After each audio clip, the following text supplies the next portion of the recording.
Hello प्यारे दोस्तों, मैं सचिन कुमार आप सभी प्यारे बच्चों का हार्दिक स्वागत करता हूं आपके अपने YouTube चैनल इंग्लिश एक्सपर्ट पर। प्यारे बच्चों, आज की इस वीडियो में अंग्रेजी में कुछ ऐसे शब्द आपके लिए लेकर आया हूं जिनकी मदद से हर कोई व्यक्ति अंग्रेजी बोलता है और पढ़ता है।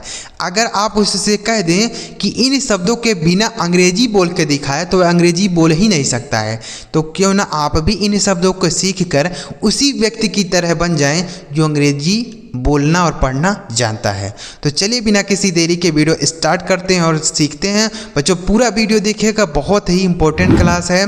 अगर आपको यह वीडियो पसंद आता है तो लाइक करिएगा और इस चैनल पर पहली बार आए हैं, सब्सक्राइब नहीं किया तो चैनल को ज़रूर सब्सक्राइब करिएगा, क्योंकि हमारे चैनल पर अंग्रेजी की ऐसी वीडियो रोज़ आती रहती है। ठीक है बच्चों, चलिए देखते हैं। यहाँ पर लिखा गया है अंग्रेज़ी पढ़ना और बोलना 100% सिखा दूंगा। बस ध्यान से आपको वीडियो को देखना है। जितने भी शब्द हैं बच्चों 3 अक्षर के शब्द हैं, लेकिन बहुत ज़्यादा इम्पोर्टेंट है। पीछे की वीडियो जो हमने सीखा था 2 अक्षर के शब्दों को केवल सीखा था। आज के इस वीडियो में कौन से शब्द सीखेंगे? 3 अक्षर के शब्द हैं सारे, और सारे के सारे बहुत इंपॉर्टेंट हैं। ध्यान से देखिए। पहला शब्द है बच्चों YOU। तो इसे हम क्या पढ़ते हैं? इसे पढ़ा जाता है यू। क्या पढ़ते हैं? यू। यू का मतलब क्या होता है बच्चों? यू मतलब होता है तुम या होता है आप। क्या होता है? तुम या आप होता है। ठीक है, यू मतलब तुम या आप। जैसे तुम मेरे भाई हो तो you are my brother. You are my brother, तुम मेरे भाई हो। तो इस तरीके से आप इसे बोल सकते हैं। ठीक, अब ऐसे आप बोलना चाहते हैं कि यू आर माई टीचर, आप मेरे अध्यापक हैं। यू आर माई टीचर, तो ऐसे भी आप बोल सकते हैं। तो चाहे आपको आप बोलना हो चाहे तुम बोलना हो, दोनों के लिए आप यू का प्रयोग कर सकते हैं। ठीक है बच्चों, आया समझ में? तो यू मतलब होता है तुम या आप। जैसे आपसे बराबर कोई है तो आप बोलेंगे तुम, और आपसे कोई बड़ा है तो बोलेंगे आप। ठीक है, आया समझ में? चलिए अगला शब्द है SHE। तो इसे हम पढ़ते हैं बच्चों सी। SHE इसे पढ़ा जाता है सी। सी का मतलब होता है वह। सी मतलब क्या होता है? वह होता है। लेकिन इसका प्रयोग बच्चों स्त्री के लिए होता है। किसके लिए होता है सर? किसी स्त्री यानी किसी महिला के लिए हम सी का प्रयोग करते हैं। पीछे के वीडियोज में हमने बताया था ही का मतलब भी होता है वह, लेकिन इसका प्रयोग जो होता है यह पुरुष के लिए होता है। ठीक है, पीछे की वीडियो अगर आपने देखा हो तो उसमें हमने बताया है। ठीक, तो हम यहाँ पे क्या सीख रहे हैं कि सी का मतलब होता है वह, स्त्री के लिए यानी महिला के लिए बोलेंगे। जैसे सी इज़ माई सिस्टर, वह मेरी बहन है। सी इज़ माई सिस्टर, वह मेरी बहन है। तो ऐसे आप बोल सकते हैं। ठीक है, सी इज़ माई मदर, वह मेरी माँ है। सी इज़ माई फ्रेंड, वह मेरी मित्र है। लड़की मित्र है तो सी बोलेंगे। ठीक है, ऐसे बोलेंगे। आगे लिखा है OWR। इसे पढ़ते हैं बच्चों आवर। क्या पढ़ते हैं? आवर। आवर का मतलब क्या होता है? आवर मतलब होता है बच्चों हमारा। आवर मतलब हमारा होता है। जैसे दिस इज़ आवर स्कूल, यह हमारा स्कूल है। दिस इज़ आवर स्कूल, यह हमारा स्कूल है। ठीक है, तो आवर का मतलब क्या हो गया मेरे भाई? हमारा। दिस इज़ आवर हाउस, यह हमारा घर है। दिस इज़ आवर बाइक्स, यह हमारी गाड़ियाँ हैं। ठीक है, तो इस तरीके से आप बोलेंगे, आवर का प्रयोग करेंगे। आगे लिखा है HIM। इसे पढ़ेंगे बच्चों हिम। HIM, हिम पढ़ा जाता है। हिम का मतलब क्या होता है? उसे। क्या होता है? उसे। इसका प्रयोग भी बच्चों पुरुष के लिए ही होता है। किसके लिए होता है? पुरुष। यानी हिम मतलब होता है उसे, तो हम लड़की के लिए नहीं बोलेंगे, पुरुष के लिए बोलेंगे। ठीक है, महिला के लिए नहीं। तो क्या, जैसे डोंट बीट हिम, उसे मत पीटो। डोंट बीट हिम, उसे मत पीटो। मतलब यहाँ किसी लड़के की बात हो रही है, महिला की नहीं। ठीक, डोंट बीट हिम, उसे मत पीटो। समझ में आया? तो हिम मतलब हो गया उसे। आगे लिखा है HER। इसे पढ़ते हैं हर। HER हर। हर मतलब क्या होता है सर? हर का मतलब होता है मेरे भाई उससे या उसका। क्या होता है? उसे या उसका, दोनों के लिए हम हर का प्रयोग करते हैं। ठीक है, हर मतलब होता है उसे या उसका, दोनों के लिए हर ही प्रयोग किया जाता है। लेकिन इसका प्रयोग केवल और केवल महिला के लिए करते हैं। किसके लिए? महिला के लिए। ठीक है, जैसे this is her scooty, this is her scooty, यह उसकी स्कूटी है, ठीक है। दिस इज हर स्कूटी, यह उसकी स्कूटी है, ठीक है। तो हर मतलब क्या हो गया, उसका, और हर का मतलब उसे भी होता है। जैसे डोंट टीज हर, उसे परेशान मत करो, डोंट टीज हर, उसे परेशान मत करो। तो मतलब लड़की की बात हो रही है। अगर लड़के की बात होती तो आप बोल सकते थे हिम, समझ में आ गया ना। तो ये हिम और हर में यही अंतर है कि यह हिम का प्रयोग पुरुष के लिए होता है और हर का प्रयोग महिला के लिए होता है। ध्यान रखेंगे, नहीं तो आप गलती कर देंगे, ठीक है। आगे लिखा है ALL, इसे हम पढ़ते हैं बच्चों ऑल। ALL ऑल पढ़ा जाता है। ऑल का मतलब क्या होता है, सभी। ऑल मतलब सभी। जैसे ऑल स्टूडेंट आर सिटिंग, सभी छात्र बैठे हैं। ऑल स्टूडेंट आर सिटिंग, सभी छात्र बैठे हैं, ठीक है। तो क्या हो गया, ऑल मतलब सभी, सभी छात्र बैठे हैं। All student are sitting. All boys are going, सभी लड़के जा रहे हैं। ऑल बॉयज़ आर गोइंग, सभी लड़के जा रहे हैं, ठीक। तो ऑल मतलब हो गया सभी, याद रखेंगे। आगे लिखा YES, इसे हम पढ़ते हैं यस। क्या पढ़ते हैं, यस।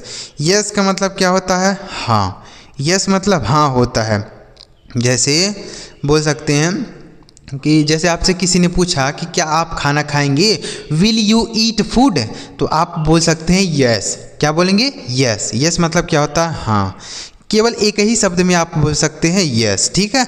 आपसे किसी ने कोई सवाल पूछा तो आप बोल सकते हैं यस, ठीक है। यस मतलब हाँ। आगे लिखा है HIS, इसे पढ़ते हैं हिज। क्या पढ़ा जाता है, हिज। हिज का मतलब क्या होता है, उसका। हिज मतलब भी उसका होता है, बिल्कुल बच्चों उसका ही होता है। देखिए इस हर का मतलब होता है उसका या उसे, या महिला के लिए केवल होता है। लेकिन यह जो हिम और हर है ना, हिम और हिज, यह दोनों पुरुष के लिए प्रयोग होता है। हिम का मतलब होता है उसे और हिज का मतलब उसका, ठीक है। जैसे यह कार उसका है, दिस इज हिज कार, यह उसका कार है, दिस इज हिज कार, ठीक है। दिस इज हिज बाइक, यह उसका बाइक है। तो उसका मतलब किसका, किसी लड़के का है, ठीक है। आगे ARE से हम पढ़ते हैं आर।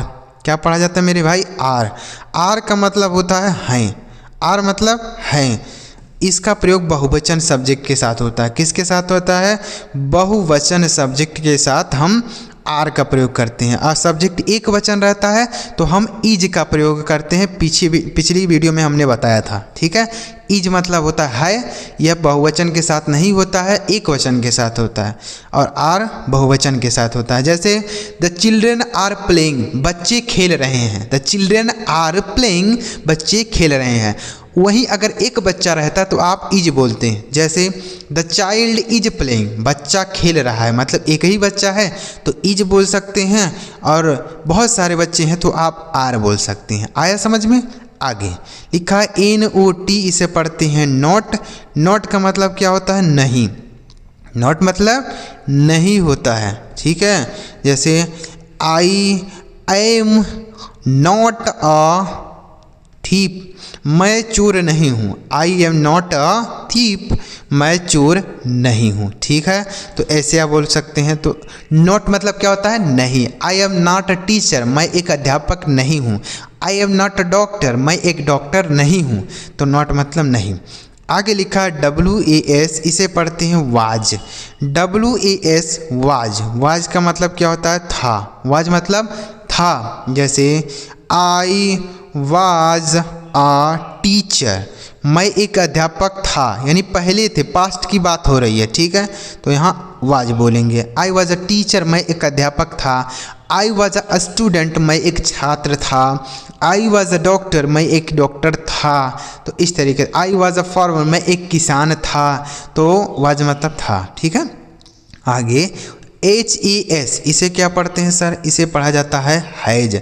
हैज का मतलब क्या होता है, हैज मतलब होता है पास है। क्या होता है, पास है, ठीक है। पास है का क्या मतलब सर? देखिए समझते हैं क्या है पास है का मतलब। जैसे आपके पास कोई चीज़ है तो उसको जब आप बताएंगे तो कैसे बताएंगे? जैसे मेरे पास एक कार है, मेरे पास एक घर है, मेरे पास एक गाड़ी है, तो पास है बोल रहे हैं ना, तो इसके लिए हैज या हैव का प्रयोग करते हैं। लेकिन यह हैज का प्रयोग एक वचन सब्जेक्ट के साथ होता है। ठीक, जैसे ही हैज़ आ कार, उसके पास एक कार है। ही हैज़ अ फ़ोन, उसके पास एक फ़ोन है। ही हैज़ आ बाइक, उसके पास एक बाइक है। तो हैज़ का प्रयोग एक वचन सब्जेक्ट के साथ होता है और हैव का प्रयोग बच्चों बहुवचन सब्जेक्ट के साथ होता है। इसका भी मीनिंग पास है होता है। इसका भी मीनिंग क्या होता है? पास है होता है, लेकिन इसका प्रयोग बहुवचन सब्जेक्ट के साथ होता है। जैसे आई हैव अ कार, मेरे पास एक कार है, तो आई बहुवचन सब्जेक्ट में आता है, इसलिए हम हैव का प्रयोग करते हैं। ठीक है, I have a car, I have a bike, I have a scooter, इस तरीके से आप बोल सकते हैं। ठीक, आगे देखिए अगला शब्द है HAD, तो इसे पढ़ेंगे हाइड। अब इस हाइड का मतलब क्या होता है? हाइड का मतलब भी होता है पास, लेकिन यहाँ पे बोलेंगे था, यानी पास्ट की बात करने के लिए हाइड का। प्रेजेंट में अगर आपको बताना है कि मेरे पास यह चीज़ है तो उसके लिए या तो हैज का प्रयोग कर सकते हैं या हैव का प्रयोग कर सकते हैं। लेकिन अगर पास्ट में आपको बताना है तो आप हाइड का प्रयोग करेंगे। किसका प्रयोग करेंगे? हाइड। जैसे आई हाइड आ बाइक, मेरे पास एक गाड़ी थी। आई हैड अ बाइक, मेरे पास एक गाड़ी थी। ठीक है, तो हैड मतलब क्या हो गया? पास। यह सभी सब्जेक्ट के साथ प्रयोग होता है, सभी सब्जेक्ट, चाहे बहुवचन हो चाहे एक वचन हो। आगे लिखा है BUT, इसे हम पढ़ते हैं बट। बट का मतलब क्या होता है? लेकिन। बट मतलब लेकिन। जैसे I did not go but he came, मैं नहीं गया लेकिन वह आया। मैं नहीं गया लेकिन वह आया, तो बट मतलब क्या हो गया? लेकिन। बट आई डिड नॉट गो, लेकिन मैं नहीं जाऊंगा। बट आई डिड नॉट गो, लेकिन मैं नहीं जाऊंगा। ठीक, आगे लिखा FOR, इसे पढ़ते हैं फॉर। FOR इसे पढ़ा जाता है फॉर। फॉर का मतलब होता है बच्चों के लिए। क्या होता है मेरे भाई? फॉर का मतलब होता है के लिए, और फॉर का मतलब कभी कभी से भी होता है। क्या होता है? से। फॉर का मतलब, लेकिन ज़्यादातर जो क्या होता है? के लिए होता है। जैसे फॉर माई फादर, मेरे पिताजी के लिए। फॉर माई फादर, मेरे पिताजी के लिए। फॉर माई ब्रदर, मेरे भाई के लिए। फॉर माई सिस्टर, मेरी बहन के लिए। फॉर माई मदर, मेरी माँ के लिए। ठीक, तो कोई चीज़ है जो किसी के लिए है तो आप फॉर का यूज़ करके आप बता सकते हैं कि यह उनके लिए है, यह तुम्हारे लिए है, यह मेरे लिए है, ऐसे। ठीक है, आगे लिखा है NOW, इसे पढ़ते हैं नाउ। NOW now. नाउ का मतलब क्या होता है? अब। नाउ मतलब अब। जैसे नाउ आई विल गो, अब मैं जाऊँगा। अब मैं जाऊँगा, now I will go. Now I will go, अब मैं जाऊँगा। ठीक, तो नाउ मतलब क्या हो गया? अब। आगे लिखा है CAN, इसे पढ़ेंगे बच्चों कैन। क्या पढ़ेंगे? कैन। कैन का मतलब क्या होता है? सकना या सकता बोल सकते हैं। सकना या सकता। जैसे मैं यह काम कर सकता हूँ, मैं खा सकता हूँ, मैं बैठ सकता हूँ, मैं सो सकता हूँ, तो इस तरीके के सेंटेंस बनाने के लिए कैन का यूज़ किया जाता है। ठीक, जैसे I can eat, I can eat यानी मैं खा सकता हूँ। आई कैन प्ले, मैं खेल सकता हूँ। आई कैन रीड, मैं पढ़ सकता हूँ। आई कैन रन, मैं दौड़ सकता हूँ। इस तरीके के सेंटेंस आप कैन की सहायता से बना सकते हैं। आगे लिखा FER, देखिए यह लिखा फार। यहाँ पे जो था बच्चों यह लिखा गया था फॉर। क्या होता है? फॉर। ठीक है, तो इसका मतलब होता है के लिए, लेकिन यहाँ पे जो लिखा है यह है फार। इस फार का मतलब होता है दूर। क्या होता है मेरे भाई?